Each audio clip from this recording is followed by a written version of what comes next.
Nung kolehiyo kasi ako, so napapasama kami sa mga senior artist, naririnig ko sa kanila yung mga dapat may ganitong grupo. Walang ganon. Kumbaga, kung saan sila nakatira, doon lang. So Manila, paikot-ikot lang sila sa Manila. Ngayon, nung bumalik ako rito sa Amadeo, dala-dala ko rin yung mga idea na ganon. Kasi tinatanong ko dati lagi, bakit ba merong mga pabahay ng mga pulis, mga teachers, magkakasama sila? Bakit walang mga artist? Harap ng bawat artist ito na magkaroon ng magandang space, and then sana magkakapit ba yung mga artist. So eto na yon, si community, Alitap-Tap Artist Community.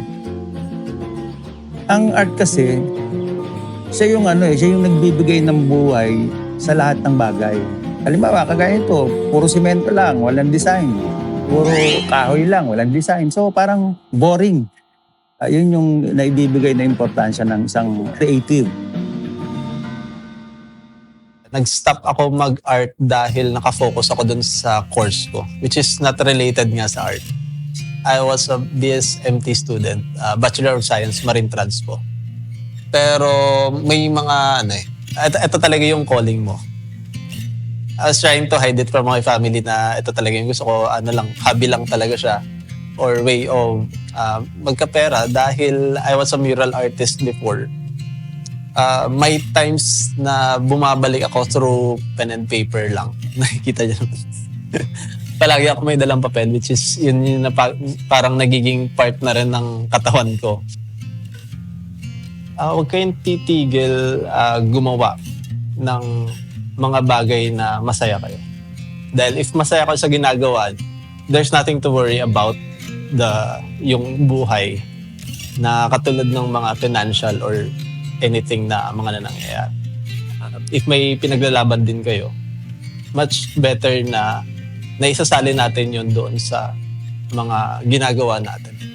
Maging masaya kayo doon sa bagay na gusto niyo.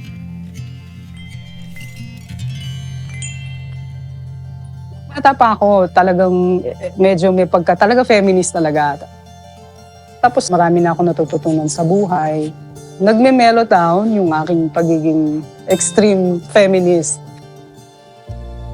Lahat ng bagay ay may rason, may part. Magkaiba man yung both sexes, meron silang sarili nilang contribution sa society, sa buhay.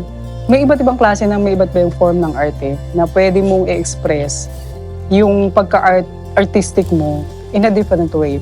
Yung kaluluwa niya, yung lalim niya, yung pag-iintindi niya sa buhay at sa universe in a whole. Malaki yung ambag ng mga artist doon sa katulad ng nangyayari sa politics ngayon. Mas napapaintindi and mas meron tayong boses din kasi na dapat marinig ng karamihan. It's another way of showing the people yung mga hinaing ng mga nakakarami. Huwag kayong titigil mag-imbento. Huwag kayong titigil maghanap ng iba pang mga possibilities. Kasi yung sa past, marami na rin nagawa Pero huwag yung bibigyan ng yung sarili nyo, ng wag ito, ganon. Libre lang yung expression. Yun ang masarap sa art actually Pwede mong gawin ng kahit na i-express mo yung sarili mo. Gawa lang. Gawin mo kung ano yung nagmula sa puso, nagmula sa sarili mo. Huwag mong tingnan yung ginagawa na iba, tingnan mo yung sayo. Pag-isipan mo, ikangay, pag nilay-nilayan mo ng gusto, and then share it. Hindi lang sa kaibigan mo, sa buong mundo, pakita mo na So, nasa yun na yun.